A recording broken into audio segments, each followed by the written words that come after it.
state that has spent more money in Colorado on TV than in any other state in the country. It's staggering when you think about it. We've got 5 million people in this state. And at the end of the day, $40 million is going to have been spent on this race. And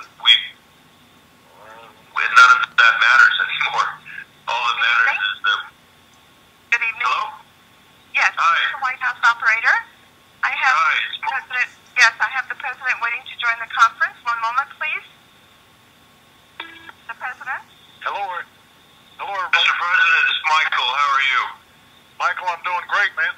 How are you doing? Well, thank you for joining us, and I'm going to turn it over to you. You've got hundreds and hundreds of volunteers and supporters on this call. Well, look, first of all, I just want to say thank you to everybody who's on the line, because I know that so many of you have been working so hard to make sure that Michael returns to the United States Senate, and I've got to tell you, there couldn't be a better cause right now, because obviously this is a tough election. We've got a lot of headwinds because the economy is still tough in Colorado and around the country, and it's tough because we inherited, both Michael and me, the worst economic crisis since the Great Depression. But working together, we have been able to stop the tide of job losses, stabilize the economy, get small businesses financing, get our economy growing again. And Michael has been a critical part of this work in the Senate each and every day, fighting the broken politics in Washington that stalls progress and fighting for solutions for Colorado.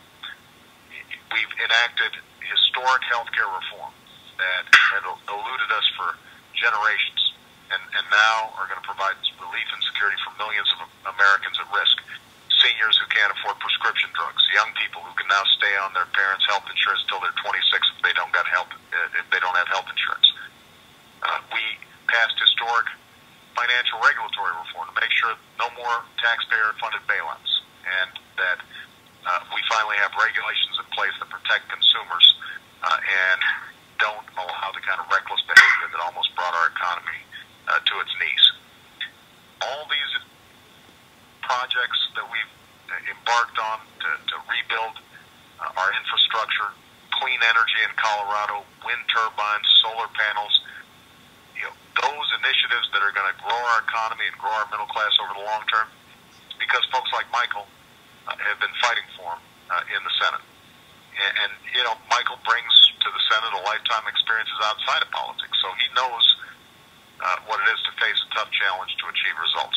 Now, there are just brutal negative ads being paid for by phony front groups in Colorado. You guys have seen them, and I know how frustrating they must be. But the fact of the matter is that Michael fought to turn around failing companies, to save businesses, create thousands of jobs, and that's the kind of skill we need in a tough economy. He fought alongside Mayor Hickenlooper to improve the city of Denver and balance the budget.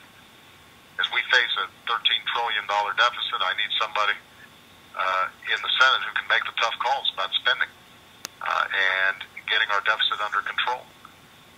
You've got somebody who knows schools and made such a difference in the Denver public schools. Well, we're now initiating reform all across the country, and Michael understands that it's probably the single most important thing we can do to ensure long-term economic growth and our kids' futures. That's something he's ready to roll up his sleeves and work on.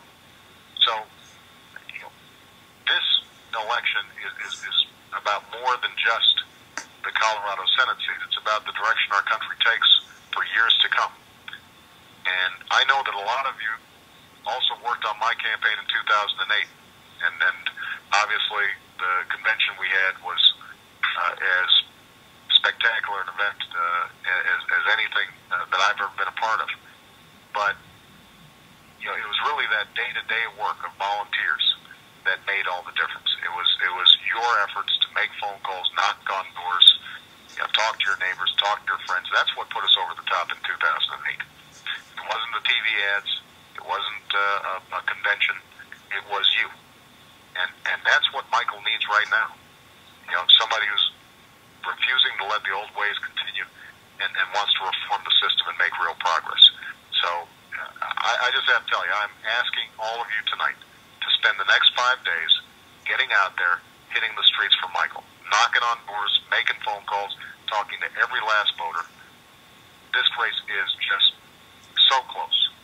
And you can win it for Michael and for other great candidates like John Salazar, Ed Perlmutter, and Betsy Markey.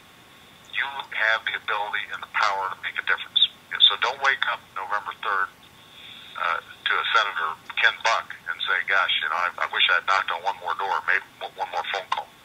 This is the time where we've got to put in maximum effort. Nobody's going to work harder than Michael is, but we've all got to be there to help him. And I'm hopeful that on Wednesday we wake up to the outstanding news that one of the best young public servants in the country is going to have more time in the Senate to do all the great work that he's been doing. So thank you, Michael. And I know you're going to take some questions, but to all the volunteers who are on the call, thanks for joining. Let's get to work over these next 5 days. All right? Thank you, Mr. President. We'll win. I know. All right. Okay. Bye. All right, again, everyone, press 1 if you'd like to volunteer.